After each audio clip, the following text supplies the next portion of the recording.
It takes a lot for me to say this, especially in public, but I saw a man, tall, good-looking, long white robes, and an auburn beard, and the most empathic eyes that I have ever seen, ever. And he kept beckoning to me. I now know who that man was because we met on the other side again. But again I heard the angelic voices calling me home. Come home, you are tired. Come home and rest. Eventually, that's all I needed. I was so weak, so tired, I said yes, which of course proves that nothing can happen to you unless you allow it to happen to you.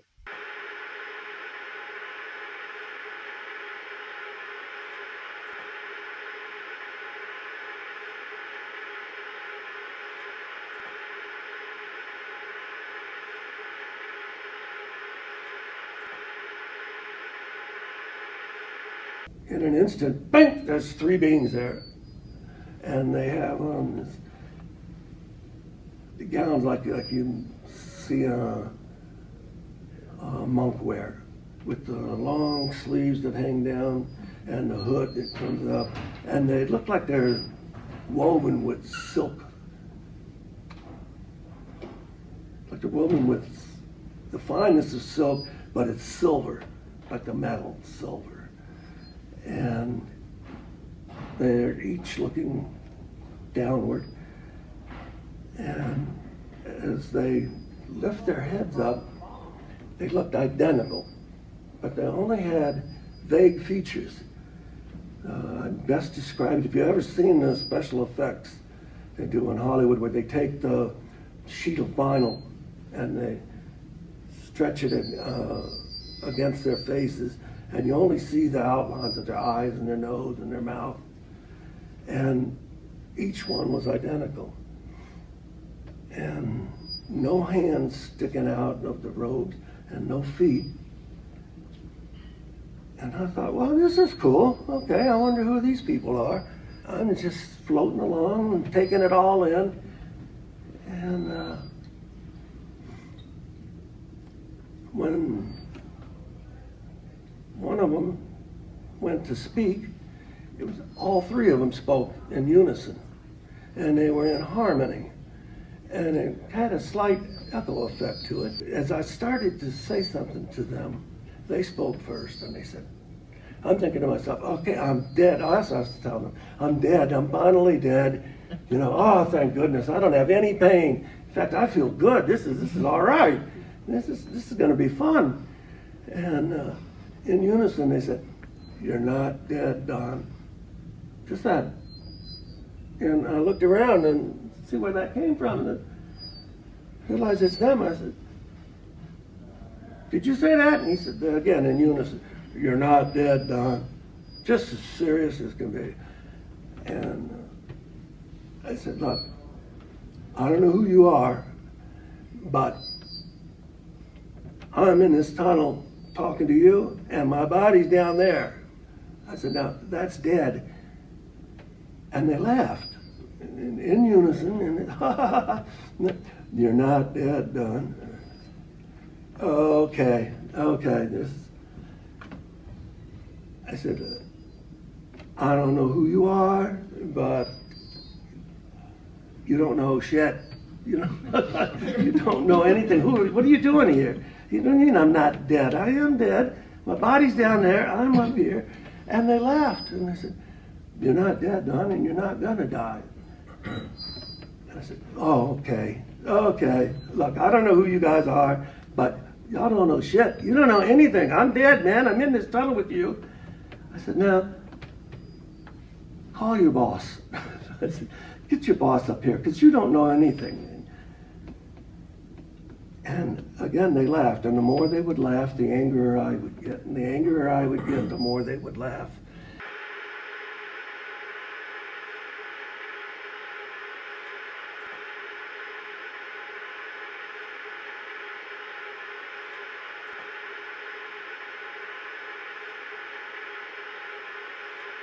So finally, it seemed like, this went on for 5 or 10 minutes. I said, I don't know who you are, and I don't know why you keep telling me I have to go back, but I'm not going. No, they said, they're not. I wasn't going to die. I said, don't tell me I'm not dead. I am dead, and you don't know what you're talking about. And so I said, look, get your boss. I don't know who you are, but get your boss. Get someone here who knows what's going on. And they said, Don, you have to go back. I said, no, not going back. That's not going to happen. I said, and then I got angry. And that body hurts. And I'm not going back in that body, and you can't make me. I said, no, I was created with free will, and I'm exercising it right now. I said, I'm not going back in that body, and there's no way you can make me. And they was persistent. You have to go back. I said, no, I don't. I don't have to do anything. I said, you want me to go back in that body? You bring Christ here, and you have Christ tell me to go back in that body, because that's the only way I'm going back in that body. And bang, in an instant, there was Christ. And he had on a gold robe, similar to theirs, with a gold sash, the hood back. And he looked just like the pictures in the Bible. And whether that's the way I expected him to look is why he looked that way, I don't know, but that's how he looked to me.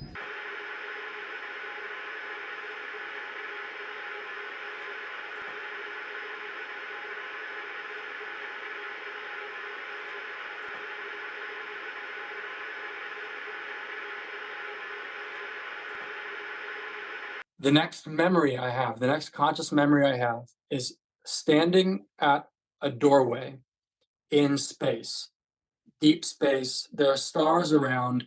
The doorway is maybe 15 feet tall, and there are 6 beings of light standing in the doorway facing me. It looks somewhat like they're wearing robes. There's a silhouette.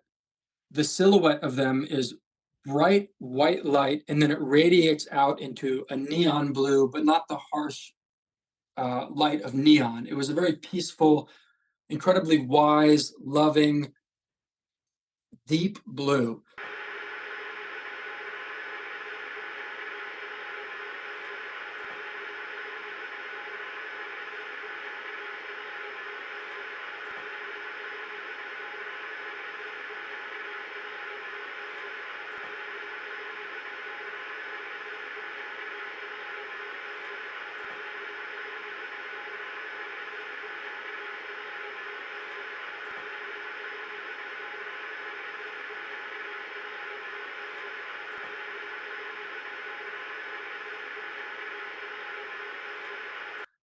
And I couldn't see the middle of them. It was darkness, like a void, and it wasn't a scary darkness like a hooded figure. It was just something with my perception wasn't at the level to actually observe them. I could only see what was emanating off of them, and what was emanating off of them was incredibly peaceful. And they clearly had a commanding presence, and I felt very honored to be in front of them.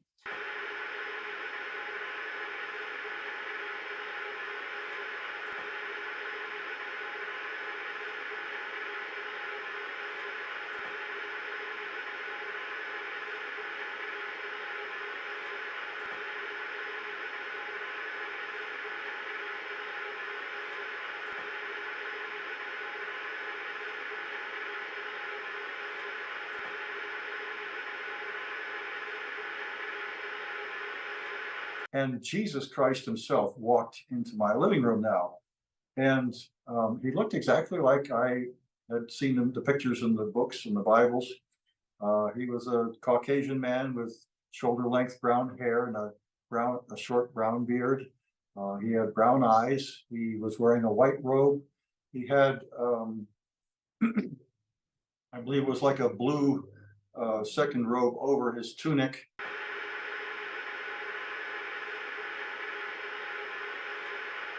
And as I started to come about with this energy, this warmth, it overtook me, and I realized it was coming from behind me, this light, this warmth. And so I turned around to see I turned around to see this old guy, and he was all dressed in white. He had white pants and a white shirt and like a white robe with kind of a stole or kind of a robe looking thing on his shoulders. He had very, very pink skin. His skin was so pink, it glistened, like literally light was coming out of it. He almost had kind of a Santa Claus type look, long white beard, long white hair. And as I saw him, my first instinct was that he must be God. And as soon as I even thought that, he started to chuckle, and he just like shook his head, and he's like, no, son, I'm not God. And, I was raised Christian. And so my next assumption is that he must be Christ. He must be Jesus Christ. So I thought that. As soon as I thought that, he shook his head and smiled again, said, no, son, I'm not Jesus Christ. He says, I'm here to be your guide.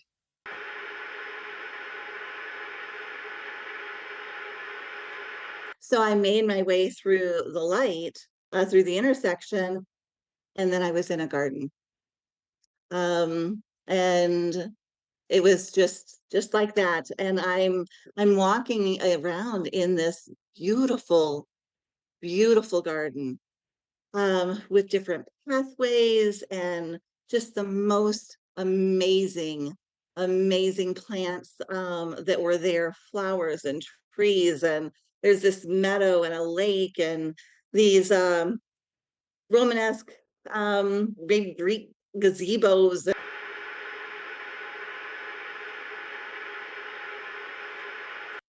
And in the distance, I could see that there were other people walking and meeting others, and I'm still trying to figure out, where am I?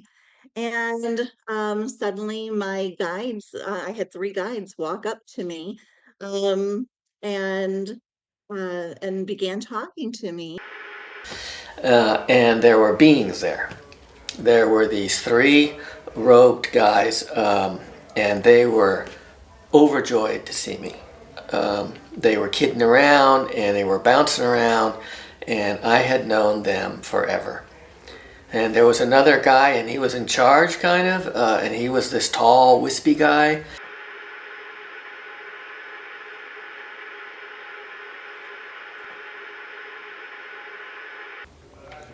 And the 3 guys kept asking me questions. They kept saying, how was it? What can you tell us? What did you learn? And they were giggling and stuff, and one of them turned to the others, because I was very confused. And one of them turned and laughed and said, he doesn't remember us. And they giggled some more, and it was quite entertaining. It was like I was home with my best friends, and they were having a good laugh at my expense.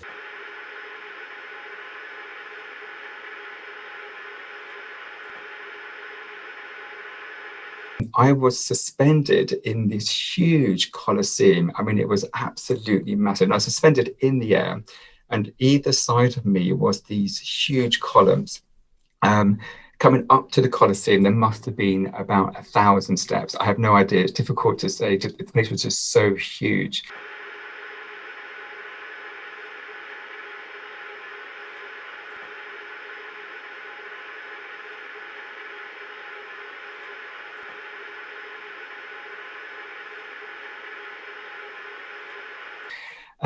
Behind me was a presence the whole time. I had 360-degree perception, and I had this dominant presence behind me. And if I hadn't had this 360-degree perception, I would have assumed that my back was against one of these columns, because that's just how dominant it was up there. And another interesting point of this realm was the light. It was this incredible bright light. So even I talk about this Colosseum, it was still made of light and energy. So it's not like in Rome, you've got this beautiful Colosseum.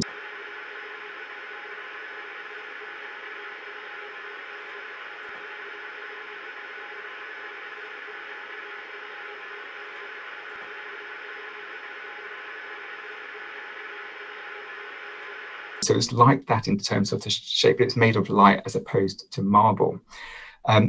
Again, it's very difficult to explain. The only way that I've learned how to explain the light is when you're in the science classes and you have a prism and you shine a beam of light through the prism, and then the other side you've got this whole rainbow that comes out of it.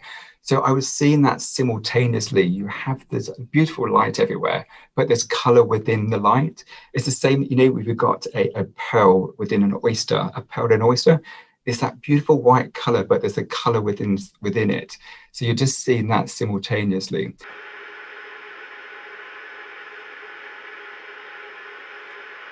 So this was the energy around me, this beautiful white light. And then in front of me, there were 4 beams of energy, and I knew instantly who they were. And the energy, they were like vibrating at a frequency that, I mean, they all looked so similar, but I just knew who they were. So the first 3 beams of energy that were in front of me were the 3 children that had died on the ward that week. 2 of those children were infants, and the other one was a 3-year-old girl. But I knew instantly who they were, and I knew everything about them.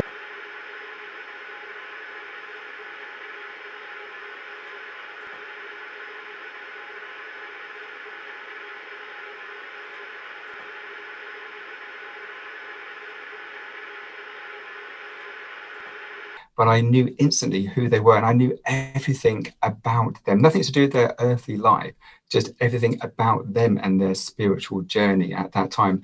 The communication there is beyond telepathy. It's just, you get this information, this knowing straight away. It's just this connectedness that is just amazing. And it just makes so much sense when you're there, that everything is just connected by this energy, this light.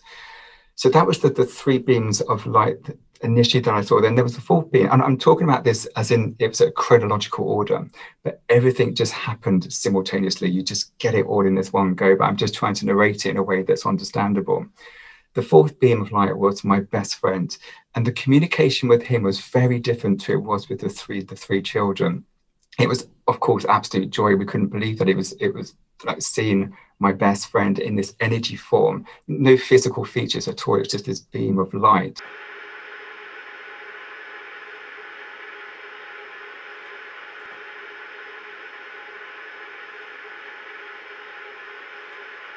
And as we went around the curve in the river and went a little further, there was a huge opening.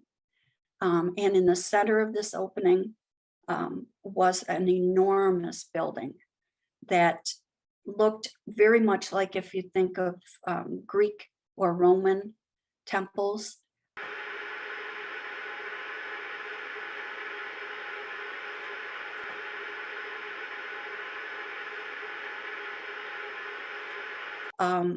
And it had the huge white columns in front, and a huge number of stairs, just so many stairs leading up to the doorway into this building.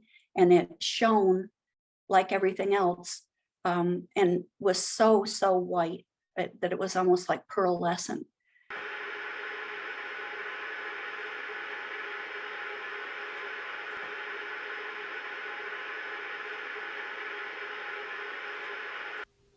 I opened up my eyes and I was in the most beautiful marble building, beautiful white marble that I had ever seen in my life.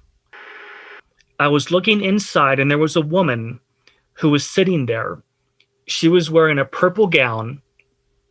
For some reason, everybody over there that I saw seemed to be wearing some kind of a tunic or a robe or a gown. And my guide said that's because that's the most comfortable. But I saw people wearing jeans and t-shirts, so you can really wear whatever you want.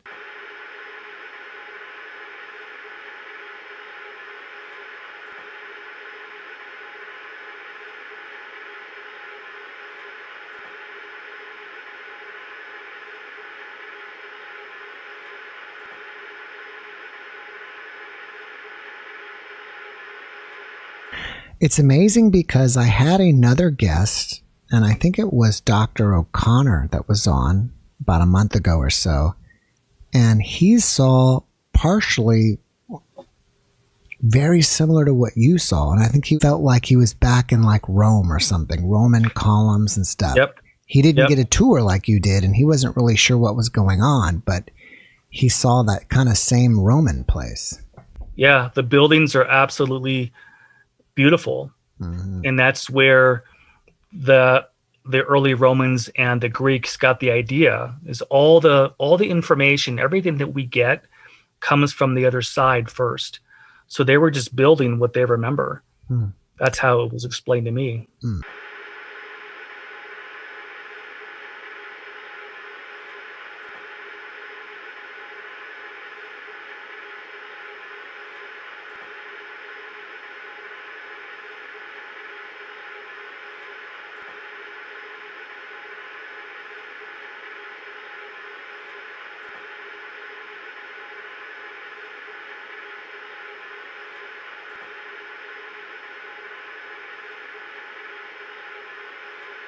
One thing I find interesting is you are probably the fourth or maybe fifth person who has described the Akashic Records place as Roman ruins or Greek ruins with the columns. Do you have any information like why it is designed like something of ancient Greek or Rome? I never asked the question. I probably will ask the question and see if I get an answer. Because today I'm very much in touch with my guide, my main guide. I could see the 12 people in front of me, and their heads were down like this, but they were talking to me like one voice, but a choir at the same time. And I thought, that can't happen. You cannot have one voice and then have a choir at the same time. It just doesn't work that way. But it does. When you're over, everything happens. So I kept listening, and they would tell me, they giggle. I would say, am I out of my body? Where am I? And they just laugh. They go, and I thought, are they laughing at me?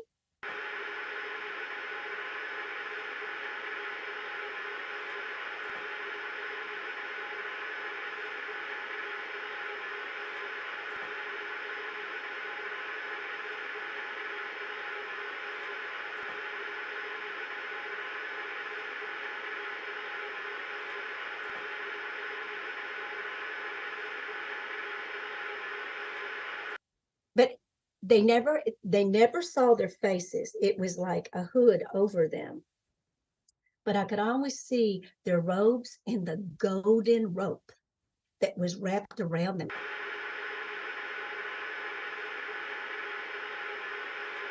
So the Palladians are just a really amazing type of alien that have been here for many, many, many years. And I think for me, I just felt very connected to them. And so while I was staring at them, I remembered zeroing in and just looking very intently at their clothes. So for me, the way I describe it is they almost kind of look like monk robes, you know, those really nice monk robes, but they're very thin and they have these glistening threads of gold through them. And I couldn't make their faces out, but I could see that the shapes of their expressions were inviting, calm, loving. And anytime I would say something or I would think something telepathically, they would always turn their head and, respond to me in this way, or telepathically say that everything is fine, you're okay.